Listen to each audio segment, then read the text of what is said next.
Okay, so today we're talking about campaigns, but particularly we're talking about the premise behind campaigns. Okay, and now we're going to roll our exciting new title sequence.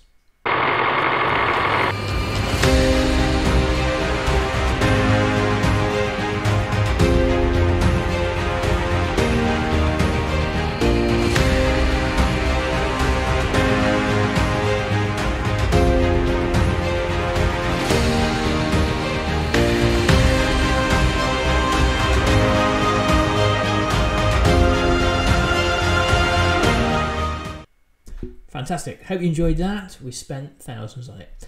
Anyway, so we're talking about premises here. Okay? What does that mean? Okay, so I've been in the business in the last year or two of writing some pretty epic campaigns. Long adventure series that take heroes along epic journeys. Sometimes, 20, 25 adventure campaigns that can last a year. And the reason I do that is I'm kind of a go big or go home kind of guy. That's what I like to do. Doesn't mean it's compulsory. You can have much shorter campaigns. You can have mini campaigns that can be really fun and satisfying. But let's assume for the purposes of today, we're talking about big. So in this kind of setting, the bigger the campaign, the stronger the premise needs to be. Think of it like building a house. If you're building a house, you need to have foundations, which need to be of a certain depth. If you're building a skyscraper, wow, those foundations need to go way deep into the ground. And your premise is your foundations in a way. So a premise is the sort of the initial problem that the PCs are presented with. In the premise, we're not going to go into the ins and outs of every single adventure in the campaign. We'll talk about that in a separate video. But what we are going to do is think about the setup, about what the problem is, the extent of the problem, the nature of the problem, the kind of almost philosophy of the problem, if you will, and the nature of the evildoer, the creator of the problem.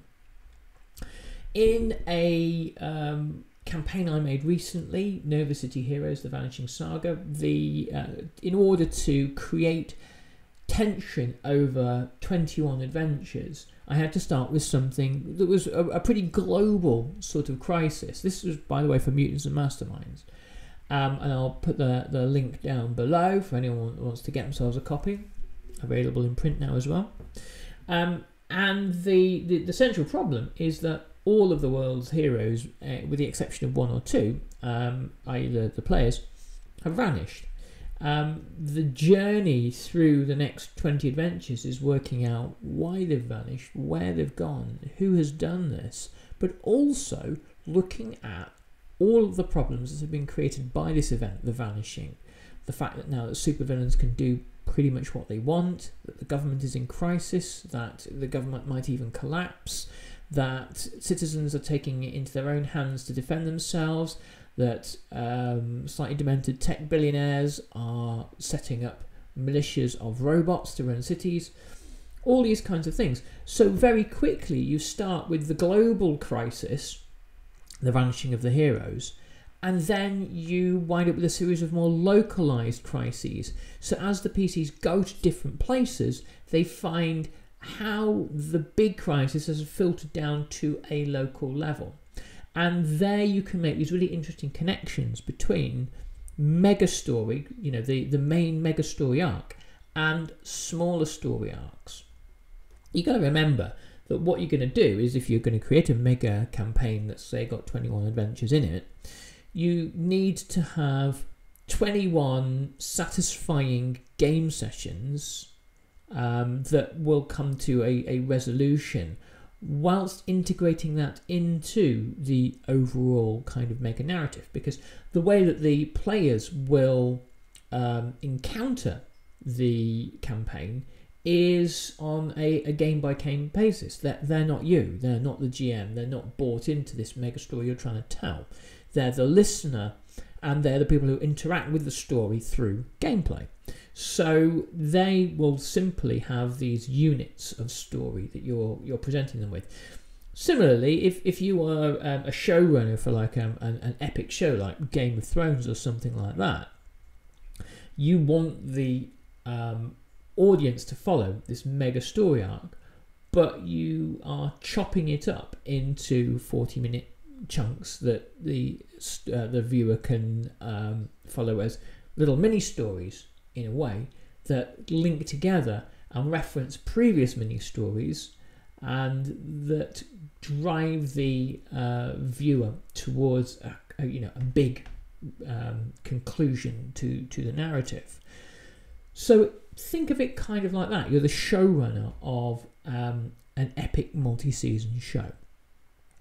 So let's imagine that we're going to talk about a kind of a global type premise. So if you're going to run in a swords and magic D&D type campaign, some sort of mega crisis, what can that be? Well, something that's going to affect perhaps the whole world, or perhaps a multiple number of kingdoms. Something that is going to present ever increasing levels of challenge to the players as they go through these series of adventures. So this is going to be perhaps an event, or it might be something that everyone has known has been building up for a long time, but has reached kind of crisis proportions. Like there is some terrible evil that exists beyond the mountains, and people have recognised for a long time now that horrible monsters have been turning up more and more regularly, but finally something pretty bad has happened, like they've devoured an entire city. That in itself is sort of the premise of quite a few adventures, but what we're worried about really is the next thing that the evil is going to do. Now, if we start from the standpoint of kind of looking at the evil as this large, amorphous, massive nastiness, then we make very little sense of it, and it becomes terrifically boring. So where you might go with this, firstly, is to go from what we're thinking as the unknown to the known. The players will have to find out what the evil is. Is it some ancient lich that has returned to the world after being in some kind of hell for a long, long time?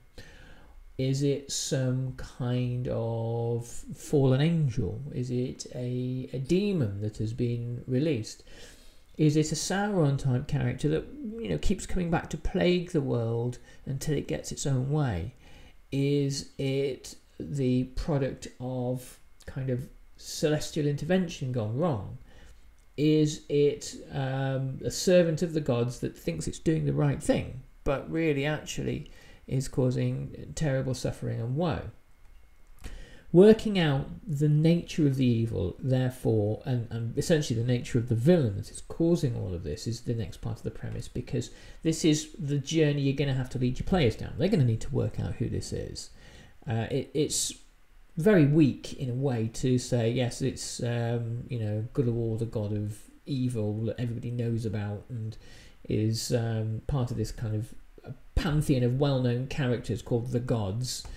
I've always really kind of hated that in role-play games. I mean, Forgotten Realms got to this point, and this goes back a long way, where the magical pantheon are so familiar to people that they just like the kind of the Greek gods. They pop up and intervene in people's lives and have lively chats with heroes, the way gods do. To me, gods are these unknowable sources of power. They are more like the Valar in Lord of the Rings. They're beyond the conception of mortals to understand. You might see them if you go to the Undying Lands, but that's your adventure over if you go there. So allowing the players to go into the mysterious, I think, is really important. And if you don't do that, then it just becomes really sort of paint by numbers. There has to be so much of the world that the players don't really know, don't really understand, don't really get. And part of the journey through fantasy isn't just turning up and killing monsters. It is turning up and experiencing revelation, things that are revealed to us, so that by the end of the campaign, the players understand the world so much you can almost potentially, you know, retire them and start with somebody new in a new campaign. Well, that's what I do anyway. So from there, once we have that kind of ironed out, what our premises in terms of the crisis and the cause of the crisis, then you can start actually mapping out the adventures. What I like to do is create a sequence of maybe 3 or 4 adventures to begin with, where the players are having to understand as much as they can do about the nature of the problem. There are some reveals you need to do later on. You can't give them all of the info to begin with. Then you need to take them through the first stages of addressing the problem. And as you do that, you can break up the addressing of the mega problem with the smaller problems that have been created along the way by the mega problem. It might be that in one adventure, the players encounter refugees coming over the mountain passes away from the great evil nastiness.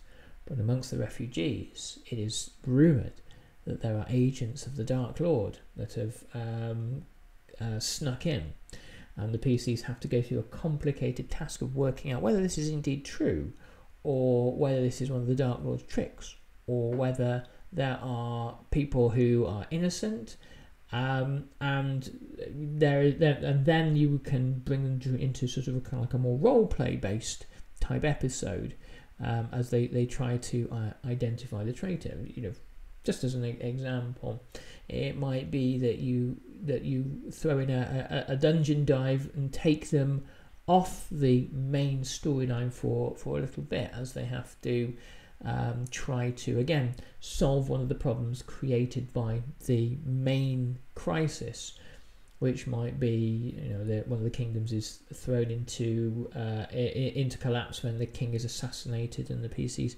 have to find the sword that is there to anoint the heir to the throne.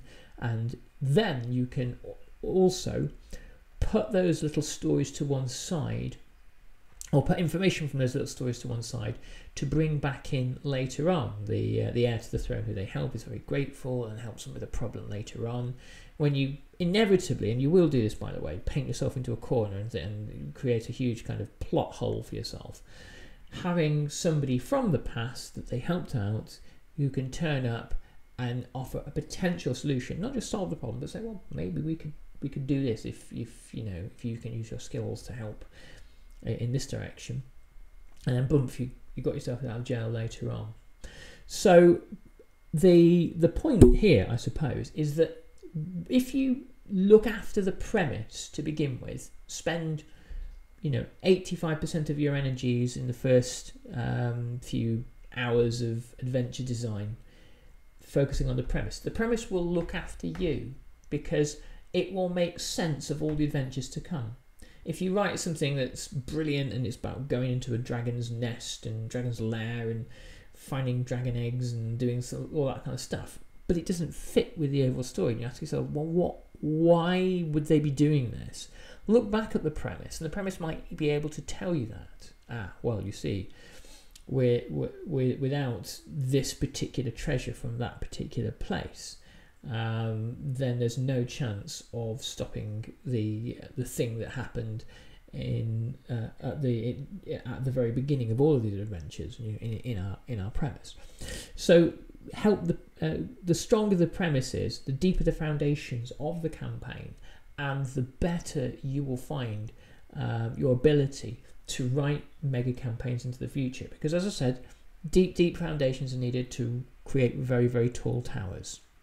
Anyway, I'm going to leave you there. I hope that was useful. If you found it useful, remember to subscribe to our videos here, or they might be here, or here, or here, or somewhere. And subscribe to this channel and give us a like and do us a share, and check us out at www.enterthearkverse.com, and all the details are below, and we'll catch you on the next one. I'd love to hear about your campaigns, because you know this is kind of what I live for. Tell me about your campaigns, tell me about the big ideas you're writing about, tell me about the little ones as well, and let's talk about it. Thanks very much. I hope you found this useful. All the best. Bye bye.